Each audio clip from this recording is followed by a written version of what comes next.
BJP सांसद सुनील सोनी और सरोज पांडे के साथ ही रायपुर बीजेपी पार्षदों के दिल्ली दौरे पर कांग्रेस ने तंज कसा है। कांग्रेस संचार प्रमुख सुशील आनंद शुक्ला ने कहा कि बीजेपी के पास कोई मुद्दा नहीं है। अपनी राजनीति चमकाने के लिए बीजेपी के नेता बयानबाजी कर रहे हैं। उन्होंने कहा कि बीजेपी के शासनकाल में स्काई वॉक, डीकेएस और नान घोटाला हुआ था, उस पर केंद्र से शिकायत करने ये लोग दिल्ली नहीं गए थे।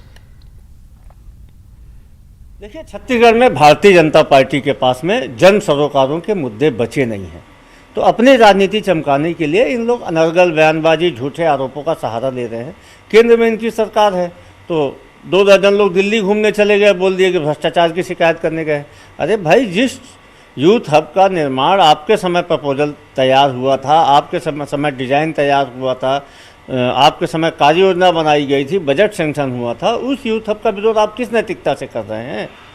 भ्रष्टाचार के एक भी पुख्ता आरोप नहीं है। भ्रष्टाचार का पुख्ता आरोप तो स्काई वॉक में दिखता है, भ्रष्टाचार का पुख्ता आरोप तो एक्सप्रेसवे में दिखता है, भ्रष्टाचार का पुख्ता आरोप तो नान घोटाले में दिखता है, भ्रष्टाचार का पुख्ता आरोप तो डीकेएस घोटाले में दिखता है। उसकी शिकायत करने तो नहीं गए। ये सिर्फ और सिर्फ भारतीय जनता पार्टी के नेता नौटंक। आरक्षण को लेकर कांग्रेस ने फिर बीजेपी पर निशाना साधा। कांग्रेस संचार प्रमुख ने आरोप लगाया कि बीजेपी की षड्यंत्र की वजह से राजभवन में आरक्षण विधेयक अटका हुआ है। कांग्रेस संचार प्रमुख सुशील आनंद शुक्ला ने कहा कि आरक्षण विधेयक अटकने की वजह कॉलेजों में सीटें खाली रह गई हैं। कांग्रेस ने राज्यपाल से आरक्षण विधेयक पर जल्द हस्ताक्षर करने की मांग की है। कांग्रेस ने इस मामले में केंद्र से दखल देने की भी मांग की है। तौर पे बेहद दुर्भाग्यपूर्ण स्थिति बनी हुई है, और चूंकि हाई कोर्ट के फैसले के बाद में छत्तीसगढ़ में जो आरक्षण की सीमा थी वो 58 से 50 हो गई। उसके बाद में विभिन्न विभागों की भर्तियां और विभिन्न कॉलेजों में एडमिशन के मामले लंबित पड़े हैं।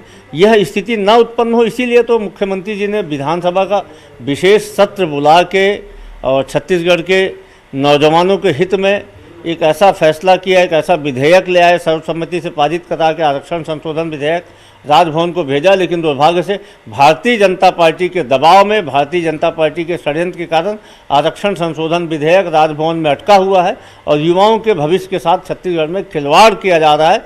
केंद्र सरकार को इसमें हस्तक्षेप करना चाहिए और राज्यपाल से बोलना चाहिए कि इसमें तत्काल हस्ताक्षर करें।